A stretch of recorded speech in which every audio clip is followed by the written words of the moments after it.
who recognize the important role of athletics and education. By supporting them, you help us create America's champions for tomorrow.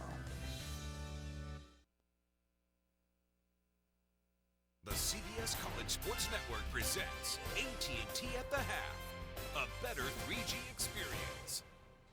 This is AT&T at the Half. We're coming to you from South Bend, Indiana. Top 25 showdown, 18th ranked Vanderbilt against number 3 Notre Dame. Can the Fighting Irish stay undefeated? We'll find out. Well, with 2010 right around the corner, it's time to reflect about years past and looking forward to years ahead as well. Tia Grant is a player for Villanova who spent some time last summer in Thailand doing some charity work and learning much more about herself and other world cultures. Let's find out more about her experience.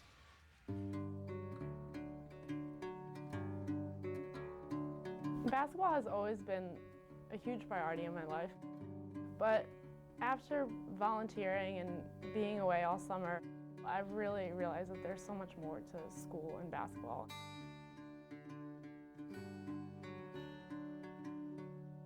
My name is Tia Grant, and I spent my past summer volunteering in Chiang Mai, Thailand.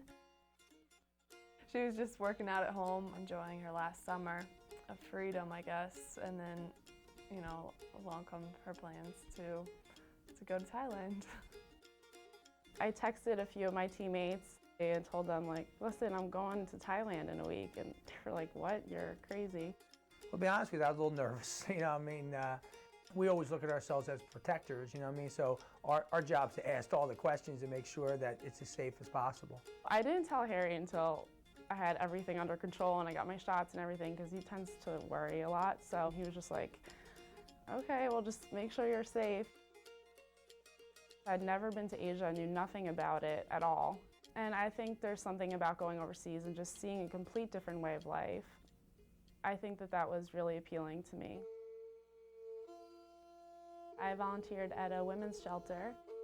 It was for single mothers who, a lot of them were victims of sex trafficking, refugees, and just extreme poverty. And I spent a lot of the time taking care of their children while the shelter helped them become more self-sufficient women later on in life. I think that anytime you are involved or see conditions like that, it makes you really be aware of what's going on, and I think that it had a really strong effect on her.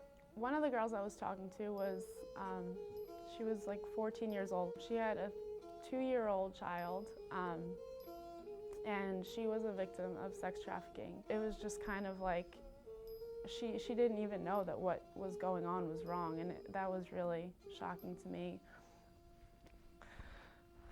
I didn't think I was going to be crying. I said to her after she came back, I said, you're 25 years old now all of a sudden. I said, you went from a young girl to a young woman in barely a couple of months. I mean, she was always mature, but there was just something different about her. I think it speaks volumes of someone that takes it upon themselves to help others, that not even being forced to or asked to. I think it just says a lot about their character and how much they appreciate what they have and that they want to share with other people. Just small things, just like being able to play basketball or go to school or just have a career. That stuff, I really never thought about that before until I got there and realized how hard it is for women in other countries. I hope that, especially as a leader on this team, that they can take something away from this, and I hope that they can pass it on to their teammates later on.